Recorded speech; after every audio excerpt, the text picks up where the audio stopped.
Hello my amazing people, welcome back again to my YouTube channel, and I greet you all according to your time. Good morning, good afternoon, good evening. Anytime you come across this my YouTube channel, you are very welcome. And if you never subscribe, what you do wait for, please subscribe, like, you comment, because for this my channel I dey bring out the ogbonge news, all the things wey dey happen for our obodo Nigeria, for Biafra, anywhere. When I get that interesting topic from, when I need to bring out for my people to see, for my people to hear about, now wetin I dey do for this my YouTube channel. So please stay tuned and see today. When we see wetin we get for us today, when we go to the reason why we dey here today. Please, if you never subscribe, and I said again, please subscribe to this YouTube channel. It's Philo Channel TV. Please do not fail to subscribe. So now let's go to the reason why we are here today. Nigerian people, the sole winners, if we play the game as is, would be the Nigerian ruling class. Whether those be in the north, in the northeast, the north-south, the north-central, the southeast, south-south, or the southwest. Wherever Nigerians reside, the sole winners of the 2023 electoral game would be the rulers, or shall I say the ruiners of Nigeria, if we somehow make the error of walking into the game to play it as it is, because the game is rigged. The game is rigged in terms of the fact that personnel changes will not save us. So we can vote PDP or APC, or we might even delude ourselves into voting for one of the newer parties without clarity as to the change we are expecting, that we are persuading ourselves we're voting for. All that would happen is that you have different operators of the slave franchise. So what you're dealing with essentially is a situation where the Nigerian would have to decide exactly what he's doing in 2023. One, a game is rigged against you. You can either continue playing in the hope that you can somehow edge the system. That's the situation with those who gamble. If you play bet, all these bet, that is all over Nigeria. The game of chances. So you're betting. That's one. Second thing is, you could jolly well join them since you can't beat them. But I have a third way. And that third way is change the game. So as far as I'm concerned, 2023 election, the only relevance it has to the Nigerian people, I'll still speak to all the protests, which is part of the question you have asked. But it is critical and important that we understand very clearly that personnel change in 2023, even across board, without a clear electoral mandate being delivered to whoever is elected or are elected, will change nothing. Nobody elected on the strength of the 1999 Constitution who had not placed a restructuring agenda complete with a draft constitution before the people, before their election, can touch the 1999 Constitution. It would merely be a revalidation of the fraud called Decree 24, which is the 1999 constitutional fraud. Now, to speak to protests, there have been several protests, especially since the coming of Buhari. But the state has reacted by far more brutally than at any other time in the history of Nigeria, perhaps only equaled by the brutality of the Abacha regime. The protests are reactions to systemic injustice. But as protests go, the NSAS is particularly distinguished by the fact that the Nigerian youth became engaged. In their engagement with the system, they caused eruptions. And they've shaken this system to its foundation, but they must take it to the logical conclusion. If the powers unleashed by the EndSARS protests, if the sacrifices of the martyrs of the EndSARS killings, not only at Lekki toll gate, where the commission where the panel has established clearly that there was a massacre. I'm talking about all the killings all over Lagos, from Ajangbadi to Abule Egba to Kokomaiko, Igbo Ilerin, Pedro, Shomolu, Bariga. All over Lagos, people were murdered wantonly by the security forces. If all this is not to go to waste, we must channel these energies, helping the people to understand clearly that personnel changes will change nothing. The injustices are structural, they are deep, and Nigeria cannot survive another 8 years of a visionless system that takes away the very foundation of our humanity, cannot even guarantee peace, security, talk less of justice. So 2023, we must engage, but we must engage first by registering to vote, and then understanding that it's not enough to register to vote. Understand that it must be a demand for a change of the governance systems and structures, so that the energies of the Nigerian can be unbundled and our people can truly be free of the fetters of Decree 24. I am not shy about offering my opinions, but I'm always very reticent about dealing with persons.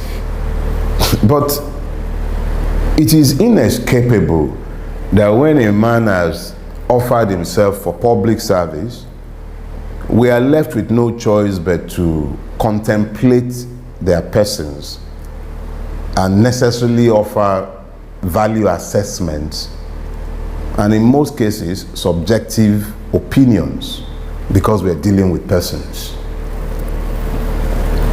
But I would say that instead of focusing on the odiousness of the mass of those who have offered themselves, and they are mostly odious, it's been a gallery of rogues coming out to talk about wanting to be president of Nigeria, from the one who was convicted.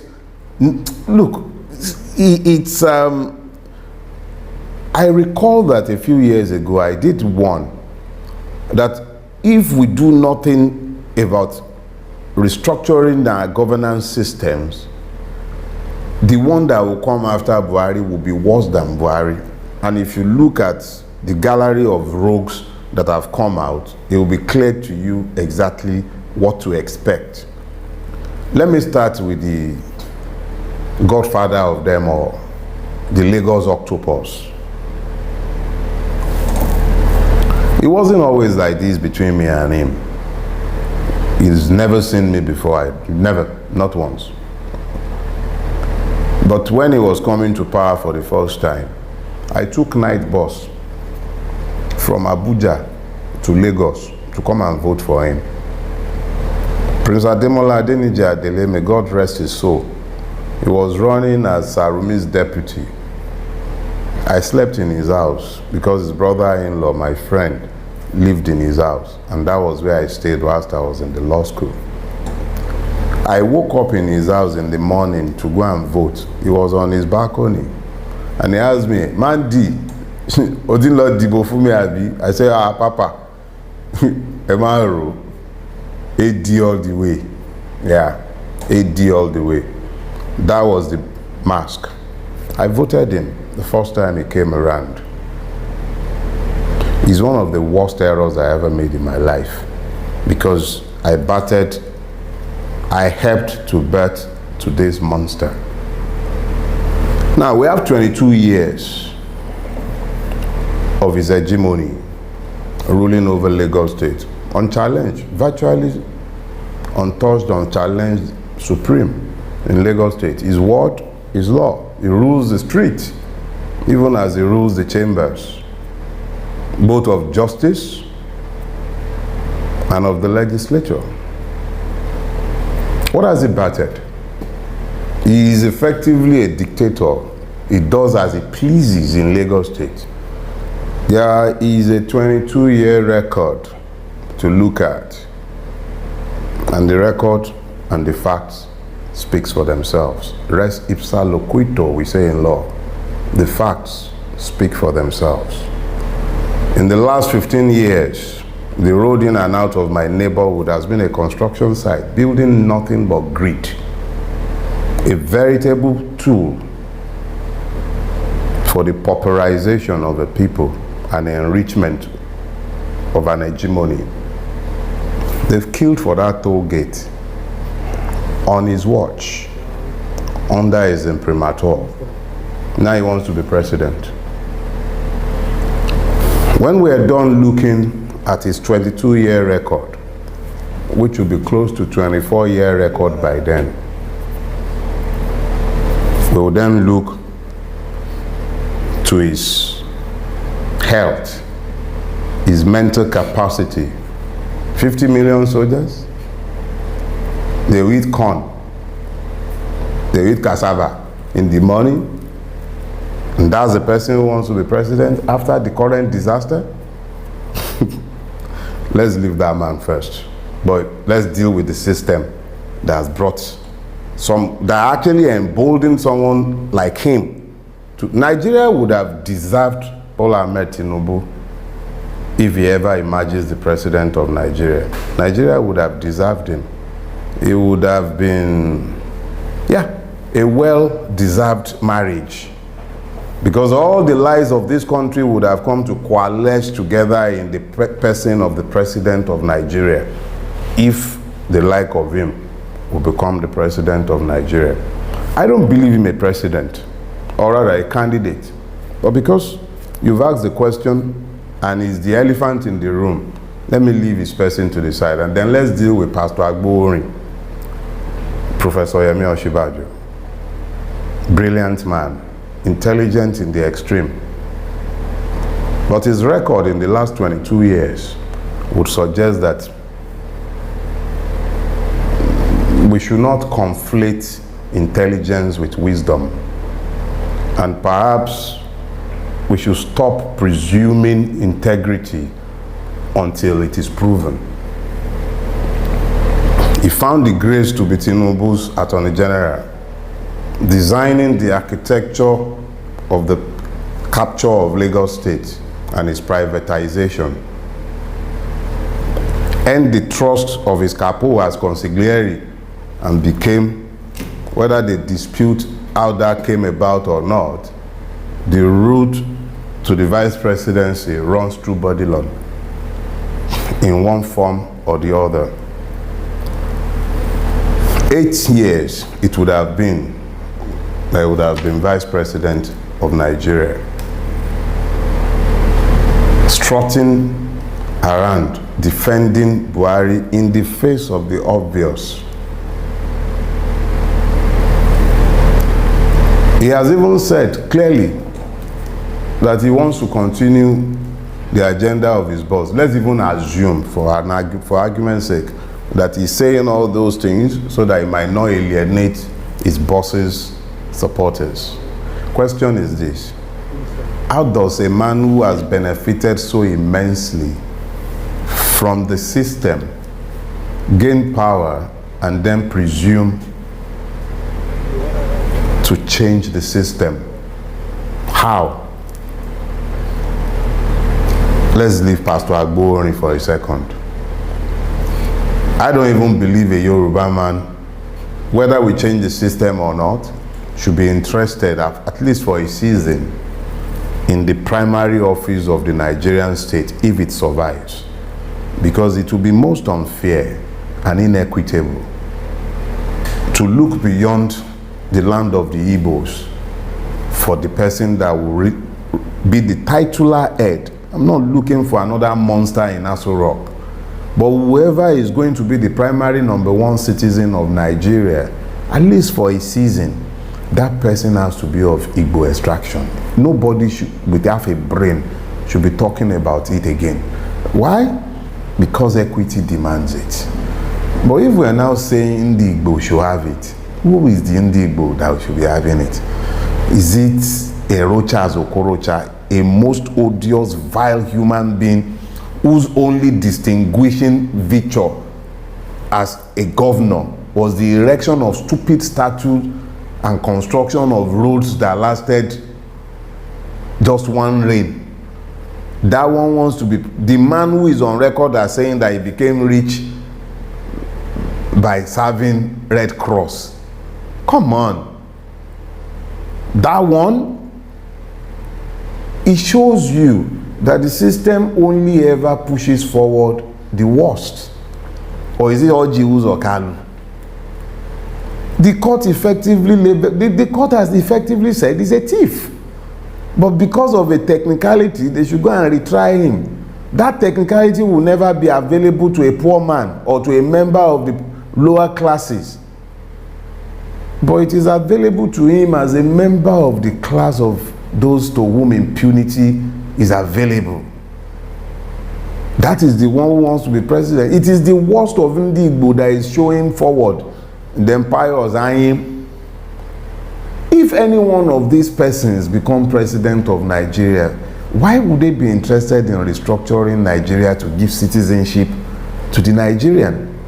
So you find very quickly that the system is throwing up what we should consider the very worst in replacement of what is already a disaster. Now, even if an angel somehow manages to gain office, let me use one of such angels as an example. Let's look at Kingsley Moghalu. Brilliant man, accomplished. He has spoken extensively to restructuring of Nigeria. But where is his plan? If he gains power, what's he going to do about it? How? If he's gaining power on the strength of the 1999 Constitution, without having mobilized the Nigerian people around the idea of a restructuring that he has placed on paper and galvanized them behind, how is he going to get this den of robbers called the Nigerian Senate or the Congress of baboons called the House of Reps? How is he supposed to be getting any one of those ones to take away the foundation for the food they are eating? They just spend billions to get into office, and you expect them to, or is he going to plan a military coup? The only way anybody can change the system is to engage the electoral process, let the people know and mobilize them behind your plan. But even we who are talking must understand, and this is one of the points I've been laboring to make for a few days, to strengthen the candidates who are not going to come from the established stealing platforms, APC and PDP. To strengthen those ones, we, the average citizens, must take time to register to vote. When we register to vote to the point where their talks become useless, their monies become useless, then candidates coming from parties that are not considered fashionable gain power in the collective will of the people to ask for change. But first thing first, register to vote. Without buying a ticket, you can't win the lottery. And it's the only game in town. We don't have guns. Even the state will be very happy. People who are not carrying guns, who are carrying national flags, singing national anthems, they kill them. How much more? You say you want to look, the Nigerian state is a practitioner in the art of violence. The only level playing ground, we can levelize the playing field only if we massively register to vote, understand why we are doing so, and then demand collectively as a critical mass changes that we desire. Other than that, we're wasting